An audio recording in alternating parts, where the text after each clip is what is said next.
প্রিয় দর্শক, আসসালামু আলাইকুম। আজ আমি আপনাদেরকে দেখাবো মসলিন নগরী হিসেবে খ্যাত প্রাচীন বাংলার রাজধানী বঙ্গের রানী সোনারগাঁ।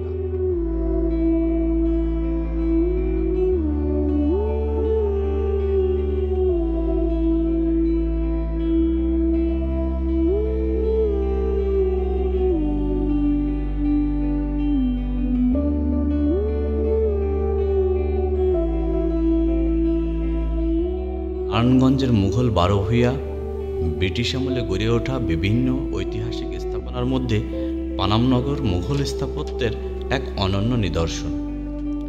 মসলিন খ্যাত নগরী হিসেবে সোনারগাঁয়ের পরিচিতি ছিল বিশ্বব্যাপী।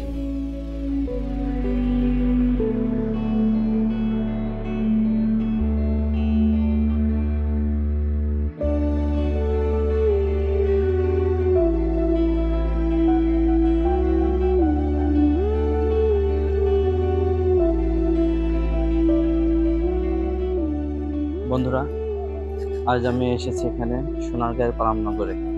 সোনারগাঁয়ের পূর্ব নাম ছিল সুবর্ণনগর।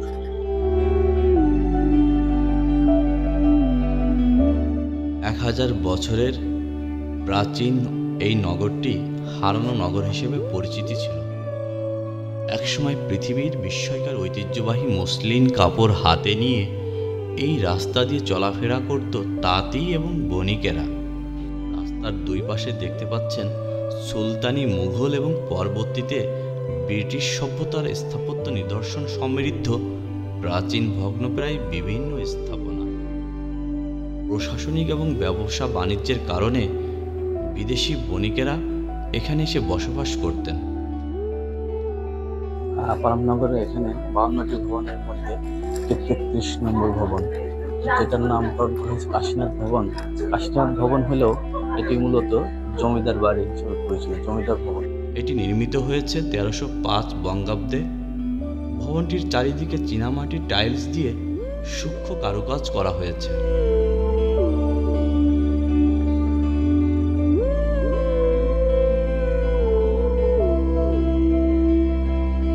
প্রিয় দর্শক, এই ভবনটি পানামনগরের 3 নম্বর ভবন। নাম হচ্ছে গোপীনাথ ভবন। জনশ্রুতি রয়েছে এই ভবনটি একসময় জলসার ঘর এবং দরবার হল হিসেবে ব্যবহার হতো। কখনো কখনো শীর্ষ কর্মকর্তারা এখানে এসে বিশ্রামও নিতেন। এই ভবনটির পিছনে গভীর কূপও রয়েছে। এই ভবনটি থেকে শিল্পাচার্য জয়নুল আবেদিন লোকশিল্প জাদুঘরে যাত্রা শুরু করে। বন্ধুরা, এটা মূলত হচ্ছে পানামনগরের 3 নম্বর ভবনের পিছনের অংশ, দ্বিতল ভবন। জনশ্রুতি রয়েছে এই ভবনটি কখনো দরবার হল, কখনো জলসা ঘর হিসেবে ব্যবহার করা হতো। এই ভবনের পিছনেই রয়েছে একটি গভীর নলকূপ এবং একটি হাম্মামখানা। চলুন।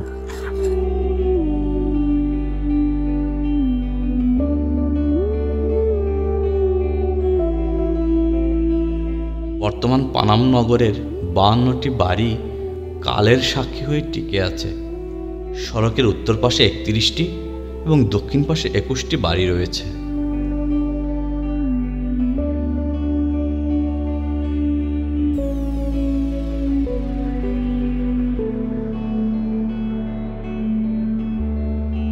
পানামনগরের 52টি পুরনো ভবনের মধ্যে এটি 1 নম্বর ভবন। এই ভবনটির ভিতরে যে দ্বিতল উচ্চতার হলটি রয়েছে সেটি মূলত দরবার হল। এই দ্বিতল ভবনটির ভিতরে রয়েছে বিভিন্ন চীনামাটি কারুকার্য, যদিও বন্ধ থাকে এখন দেখাতে পারছি না, যিনি দুঃখিত। এটাই একমাত্র দরবার হল হিসেবে পরিচিত। প্রিয় দর্শক, অত্যন্ত সুপরিকল্পিত পরিকল্পনায় নির্মিত পানামনগরীর প্রতিটি ভবনের সূক্ষ্ম কারুকাজে স্থানীয় কারিগরদের দক্ষতার অপরূপ শিল্প নৈপুণ্যের পরিচয় পাওয়া যায়। বর্তমান পানামনগরীর 52টি বাড়ি কালের সাক্ষী হয়ে টিকে আছে।